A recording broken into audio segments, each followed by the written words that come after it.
नमस्कार दोस्तों। आज हम देख रहे हैं द्रव्य गुण की एक और द्रव्य गुण का एक और प्लांट के बारे में बात करते हैं जिसका नाम है बृहति। क्या बोलते हैं? बृहति।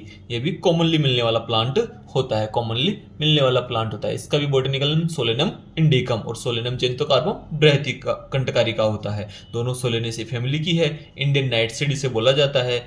बाना भाटा, बनभंटा, बनभंटा भी इसे बोला गया है हिंदी में। यूजफुल पार्ट मूल होती है मेनली, बाकी इसका फल और पत्र का भी हम उपयोग कर लेते हैं। इसका क्वाथ लेना है तो 40 से 80 ml और चूर्ण लेना है तो 1 से 2 ग्राम, क्योंकि ये तीक्ष्ण होती है। कैसी होती है? तीक्ष्ण प्रकृति की होने के कारण इसका चूर्ण हम बहुत कम मात्रा में लेते हैं। कटु तिक्त रस होता है, लघु रुक्ष तीक्ष्ण गुण होते हैं, उष्ण वीर्य है और कटु विपाकी होती है। कटु विपाकी होती है। हम बात करें इसमें कौन कौन से फाइटो कॉन्स्टिट्यूएंट देखने को मिलेगी। 16 साइन याद कीजिएगा, 16 नीन याद कीजिएगा, 16 सोडाइन याद कीजिएगा।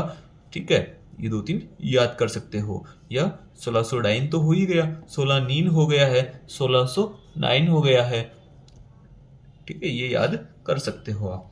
दोष कर्म में है तो कफवात शामक होता है। इसका जो दोष कर्म होता है कफवात शामक होता है। कैसा होता है भैया? ये कफवात शामक होता है। वात शामक होता है उष्ण वीर्य के कारण, कफ शामक होता है उष्ण वीर्य कटु विपाक कटु तिक्त रस के कारण। और हम कंटकारी पढ़ते थे वो भी कफवात शामक ही होती थी। इसके एक्शन के बारे में बात करें तो काशहर, हृदय, पाचन, रुचिकर, कुष्ठग्न, श्वासहर, काशहर, कंठे, शूलहर, अग्निमांद्य, छर्दिग्न और शोथहर भी होती है ये।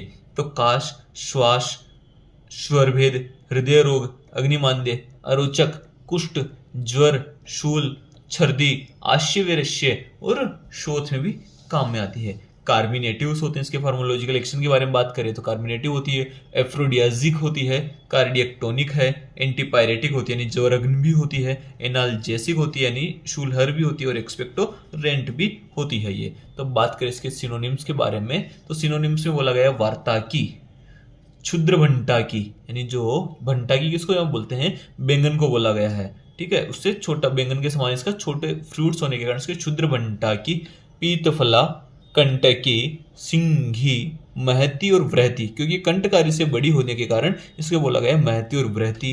हिंगूली, हिंगूली, दुष्प्रहर्षणी, इसको आसानी से उखाड़ नहीं सकते क्योंकि इस पर भी कांटे कांटे होते हैं। दुष्प्रहर्षणी और राष्ट्रिका सब जगह आसानी से मिल जाने के कारण इसको क्या बोला गया? राष्ट्रिका। कंटकारी का भी एक पर्याय होता है राष्ट्रिका। ठीक है, और सिंघी, सिंघी के समान इसके पीत फल होते हैं, पीले पीले फल होने के कारण इसको क्या बोला जाता है? सिंघी।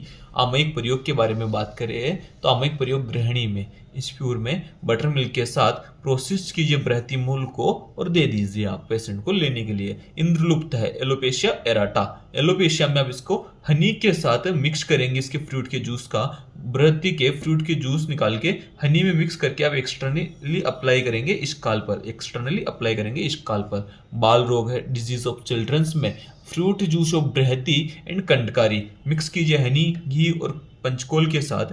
बृहति और कंटकारी को मिक्स किसके साथ कीजिए? हनी, घी और पंचकोल के साथ। और चाइल्ड को दीजिए जो ब्रेस्ट मिल्क को पीते ही, जो स्तन मिल्क को, स्तन दूध को पीते ही वोमिट कर दे रहा है, ब्रेस्ट मिल्क का वोमिटिंग करता है, उस चाइल्ड को हम दे सकते हैं।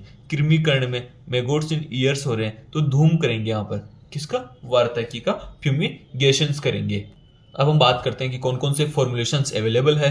तो ब्रत्यादि क्वाथ होता है, सन्निपात ज्वर श्वास रोग में, लघु पंचमूल क्वाथ है वात पित्तज ज्वर में, दशमूलारिष्ट है श्वास कास और वात व्याधि में, दशमूलाद्य है तो वात व्याधि में उपयोग करते हैं। इसका क्लासिफिकेशन देखें तो कंठे, शोथर, हिक्का निग्रहण और अंगमर्द परशमन वर्ग में रखा है। कंठे, शोथर, हिक्का निग्रहण और अंगमर्द परशमन में रखा है। सुश्रुतने से ब्रत्यादिगण और लघु पंचमूल में रखा है और भाव प्रकाश निघंटु ने से गुडुचादि वर्ग में भी बताया है। बात करें हम इसके हैबिटेट की तो थ्राउट ट्रॉपिकल इंडियाज में मिल सकता है। बात करें इसकी मॉर्फोलॉजी की तो इसका जो हैबिट होता है हर्ब शर्ब होती है। ये क्या होती है? आर्म्ड शर्ब होती है, क्योंकि इस पे कांटे निकले हुए रहता है ना, इसलिए बोले आर्म्ड शर्ब। स्टेम हर्बेरियस होता है, ब्रांच्ड होता है। उसका भी कंटकारी का भी स्टेम कैसा था? ब्रांच्ड और ग्रीन था। इसकी जो पत्तियां होती है simple unequal, prickles absent on leaves, inflorescence extra axillary था।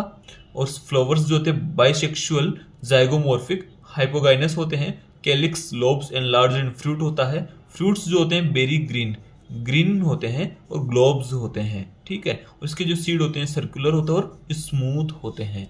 तो इसकी वेराइटीज के बारे में बात करें तो भाव प्रकाश निघंटु में इसकी 3 वेराइटीज बताई गई है, बृहति, सर्पंतनु और श्वेत बृहति। कौन कौन सी बताई गई है भैया? बृहति, सर्पंतनु, श्वेत बृहति। सब्स्टिट्यूट्स के बारे में बात करें तो सोलेनम टोरम और सोलेनम इनकानम, सोलेनम टोरम और सोलेनम इनकानम इसके 2 सब्स्टिट्यूट बताए गए हैं। धन्यवाद दोस्तों।